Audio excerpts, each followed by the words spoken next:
Hashem Besata Ishmaïa, c'est toujours un plaisir de vous retrouver sur Israël Torah. Toujours un plaisir de partager avec vous la vie de Rabbi Nachman de Breslev, ses enseignements, et combien on peut apprendre de comment il a vécu. Rabbi Nachman se retrouve donc à préparer son voyage pour Eretz Israël. On avait raconté déjà la dernière fois qu'il avait finalement donné quelques raisons, des raisons officielles, c'est sûr, mais des raisons pour lesquelles il allait en Eretz Israël. Et une des raisons, c'était effectivement de pouvoir reparler à son grand-père, Rabbi Nachman Orodenka, de qui il a le nom d'ailleurs, qui est enterré jusqu'à aujourd'hui à Tibériade, dans le vieux cimetière de Tibériade. Et il avait compris que puisqu'il ne pouvait plus passer par un de ses amis, Rabbi Yeshaya de Yanov, alors maintenant il était obligé de se rendre directement là-bas pour pouvoir parler à son grand-père. Une autre raison pour laquelle, en plus de toutes les mitzvot de la terre d'Israël qu'il voulait accomplir, une autre raison pour laquelle il voulait venir en Israël, c'est pour acquérir ce qu'on appelle la sagesse supérieure.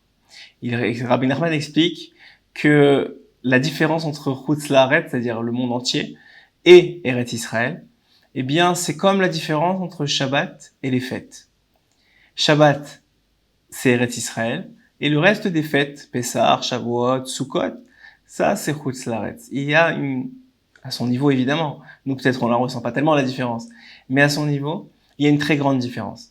Celle de la sagesse inférieure et de la sagesse supérieure. Une sorte de façon de connaître Hachem, une conscience d'Hachem qui est complètement différente, et une certaine conscience ce qu'on appelle la sagesse supérieure, qui ne peut être acquise qu'en Eretz Israël. Il a donc expliqué que puisqu'il voulait acquérir cette conscience d'Hachem particulière, cette connexion avec Hachem particulière, il lui fallait venir en Eretz Israël.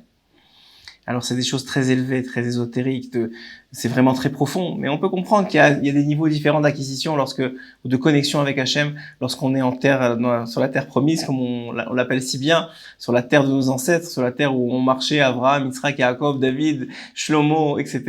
Sur la terre où sont enterrés tellement de tzadikim, Rabbi Meir Balanez, Rabbi Shimon Bar Yochai, le grand-père de Rabbeinu, Rabbi Nachman Orodenka, son élève et son shamash, Rabbi Shimon, etc. et une autre terre du monde.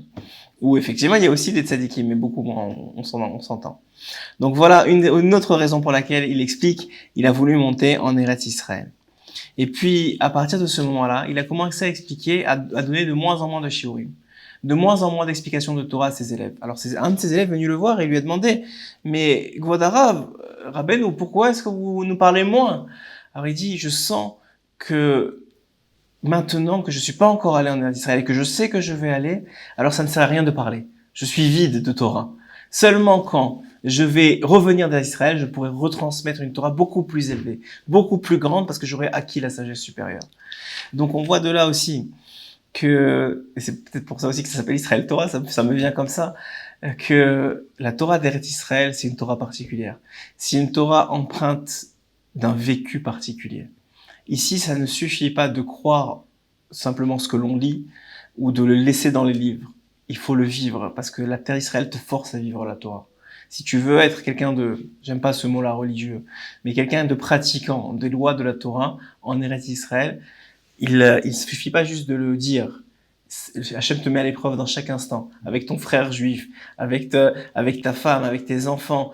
Quel choix tu fais dans les écoles des enfants? Quel restaurant tu vas pour manger? Il n'y a pas juste une seule cache-route, il n'y a pas juste un seul endroit, il y a des niveaux différents, des milliers de niveaux en Israël qu'un homme peut atteindre. Et ça, c'est une réalité que Rabbeinu a donnée lorsqu'il a dit qu'il allait repartir en Israël, qu'il voulait acquérir ce niveau de proximité supplémentaire. Parce que, je pense qu'on avait déjà expliqué dans un autre shiur, qu'il y a une grande différence entre la émouna d'un homme et le bitachon d'un homme. C'est quoi la différence finalement? Quelqu'un m'a demandé ça il y a pas si longtemps. C'est quoi la différence entre la émouna et le bitachon? Finalement, la traduction c'est la même en français, c'est la foi. C'est quoi la différence? Eh bien, c'est deux niveaux de foi. La émouna, c'est avoir foi, croire, être convaincu que la Torah est vraie, que ce qu'elle dit est vrai, que les tzadikim sont vrais. C'est une chose. Le bitachon, c'est vivre cette vérité-là. Je vais vous donner un exemple. Ce qui différencie Narshon ben Aminadav, celui qui est le premier rentré dans la mer au moment de l'ouverture de la mer Rouge, et tous les autres, c'est qu'il avait plus de bitachon. Lui, tous avaient de la émouna, tous croyaient en Hachem, ils avaient vu les miracles de la sortie d'Égypte, ils avaient vu les miracles des 10 plaies. Mais lui, il avait du bitachon de dire, on me dit d'avancer, Même s'il y a l'impression que je vais me noyer, ça s'est ouvert seulement quand il allait vraiment se noyer. Il savait qu'à ce moment-là, et puis une fois qu'Hachem avait parlé, il n'y avait plus à vous douter de quoi que ce soit, à tel point qu'il lâchait tout. C'est un très très grand niveau. De se dire que aujourd'hui, notre plus grande ishtadlout, c'est la prière et l'étude de la Torah, c'est un très grand niveau de bitachon. Et c'est pas seulement de se dire que c'est ça, de le faire, de dire la vérité, c'est ça notre plus grand niveau de Torah.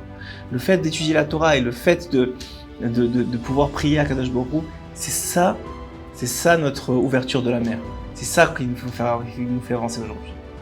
Voilà, c'est notre petite histoire de la semaine. En vous souhaitant une très très très bonne semaine.